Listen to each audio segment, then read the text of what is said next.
vaut mieux rester pauvre plutôt que d'être riche sans se préparer. Alors, pourquoi investir en soi-même? Car la sagesse est le début de la richesse. En 2010, alors qu'il n'avait que 18 ans, Mathieu avait un désir ardent de devenir riche. Et 3 ans plus tard, Mathieu avait réalisé son plus grand rêve de devenir riche. Et contrairement à ses frères qui travaillaient et tous gagnaient de l'argent, mais n'arrivaient toujours pas à devenir riches. Alors, qu'est-ce qui a fait que Mathieu puisse devenir riche, tandis qu'eux tous travaillaient dans une même entreprise et obtenaient les mêmes salaires au même moment? Eh bien, tout cela se résume dans une seule chose, la capacité de gérer son argent. C'est pourquoi, dans cette vidéo, je vais te partager 3 secrets que Mathieu avait appliqués et qui lui avaient permis d'être riche en seulement 3 ans. Et notez bien, si tu appliques le secret numéro 1 sans appliquer le secret numéro 2, eh bien, tu ne sauras pas comment gérer ton argent. C'est pourquoi reste jusqu'à la fin de cette vidéo pour que tu ne puisses pas manquer les 3 secrets que je vais te partager. Alors, sans plus tarder, c'est parti. Secret numéro 1, investir en soi-même.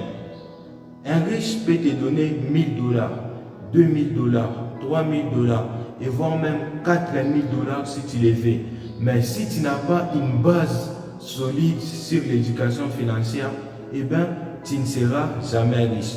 Et pour avoir l'éducation financière, il faut lire des livres. Et ce n'est pas n'importe quel livre qu'il faut lire, mais pour avoir l'éducation financière, il faut lire des livres. Et lorsque tu lis des livres, directement tu investis en toi-même. Et si tu es intéressé par le sujet des livres, dis-le-moi dans les commentaires. Je vais te faire une vidéo, la liste des livres que tu peux lire et qui vont changer ta vie ainsi qu'augmenter ton intelligence financière.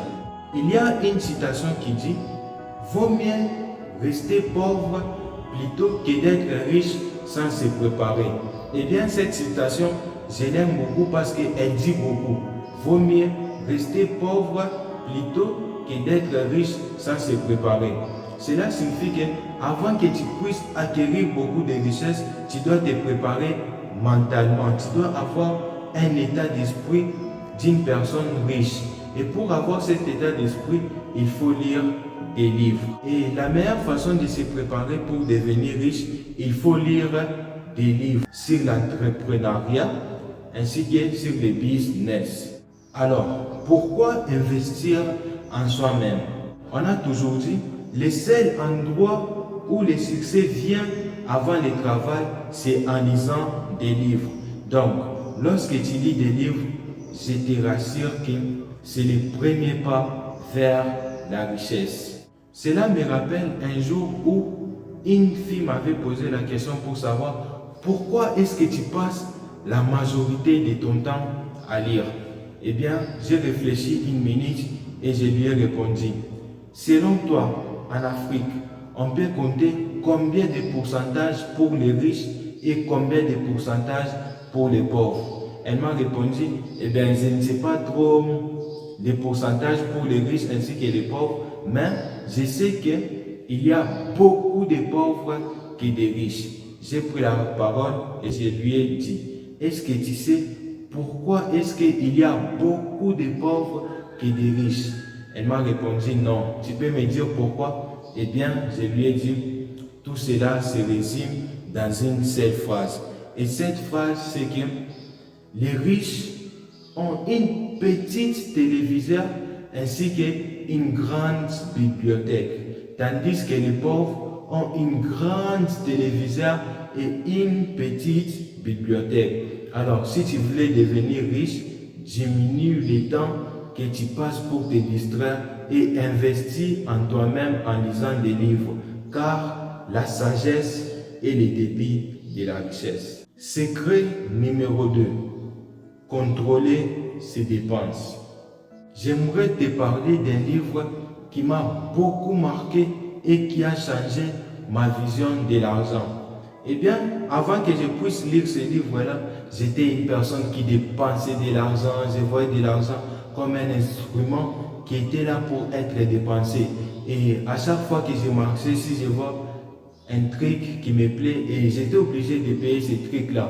Et lorsque j'ai lu ce livre, après la lecture de ce livre-là, à chaque fois que j'ai envie de dépenser mon argent pour les passifs, eh bien, il y a une voix qui me dit à l'intérieur de moi, et Axel, tu voulais manger ta chèvre. Et si je réfléchis une minute, directement, je remets mon argent dans ma poche et je me casse. Donc, je dirais que avant la lecture de ce livre-là, je n'avais pas d'éducation financière. J'étais juste là, je ne savais rien concernant l'argent. Alors, qu'est-ce qui a fait qu'en seulement 2 jours, que je puisse changer ma perception de l'argent et que je puisse commencer à le garder pour l'investir plus tard? Eh bien, c'est l'histoire qu'un auteur raconte dans son livre. Voici cette petite histoire en bref.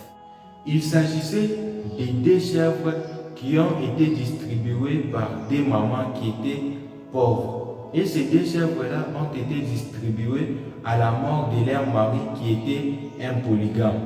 Et prenons par exemple la première maman, c'est maman Jean-Paul, et l'exemple de la deuxième maman, c'est maman Jean-Pierre. Alors, lorsqu'ils se sont dispersés après l'enterrement de leur mari polygame, chacun avait sa chèvre comme l'unique source de revenus, disons. Et lorsqu'ils se sont séparés, chacun devrait utiliser sa chèvre. Et vu qu'ils étaient dans la misère, les enfants de maman Jean-Paul ont demandé à leur maman, ont supplié leur maman pour qu'ils puissent manger cette chèvre-là. Et du coup, leur mère n'avait pas voulu utiliser cette chèvre-là parce qu'elle pourrait mettre bas un jour. Et du coup, tellement que les enfants avaient tellement envie de manger cette chèvre-là, elle a décidé alors de tuer la chèvre. Et quant à la deuxième maman, lorsque ses enfants lui faisaient aussi toujours les mêmes bruits, la misère, la galère, ils ne mangeaient plus bien, la souffrance, ses enfants lui demandaient de tuer la chèvre-là pour satisfaire les désirs immédiats. Eh bien, leur maman avait toujours refusé de tuer cette chèvre-là. Et un jour, comme un miracle, cette chèvre-là avait mis bas. Et lorsque la chèvre a mis bas, quelques mois plus tard, la chèvre a doublé, a triplé, et ils se sont retrouvés avec un grand troupeau de boucs. Et c'est ces troupeaux-là qui leur ont permis de payer leur scolarité ainsi que leur nourriture. Eh bien, qu'est-ce que nous pouvons retenir de cette petite histoire que l'auteur avait racontée dans son livre? La leçon morale, c'est que ne soyez pas pressés d'utiliser votre argent pour satisfaire les désirs immédiats. Parce que si nous remplaçons la chèvre par l'argent, si toi tu manges ta chèvre aujourd'hui, demain elle ne va pas se multiplier. Eh bien, si tu la gardes, elle va se multiplier. Si tu investis ton argent va se multiplier. Alors, ne sois pas pressé d'utiliser ton argent pour investir les désirs immédiats. Il faut penser toujours à long terme. Qu'est-ce que cet argent pourrait faire à long terme? Comment est-ce que je peux multiplier cet argent? Contrôle bien tes dépenses, car celui qui sait gérer des petites choses sera capable de gérer des grandes choses. Secret numéro 3. Investir dans des actifs. Dans ce cas, il est important de comprendre d'abord la différence qui est entre les actifs et les passifs. Commençons avec les actifs. En fait, les actifs, ce sont des choses que tu vas payer et ces choses-là vont te faire gagner de l'argent. Ainsi que les passifs, ce sont des choses que tu vas payer et ces choses-là vont te faire perdre de l'argent et tu ne vas rien gagner lorsque tu payes des passifs. Je te donne l'exemple d'un actif. Par exemple, tu payes des chaussures en gros et toi tu vas les vendre en détail.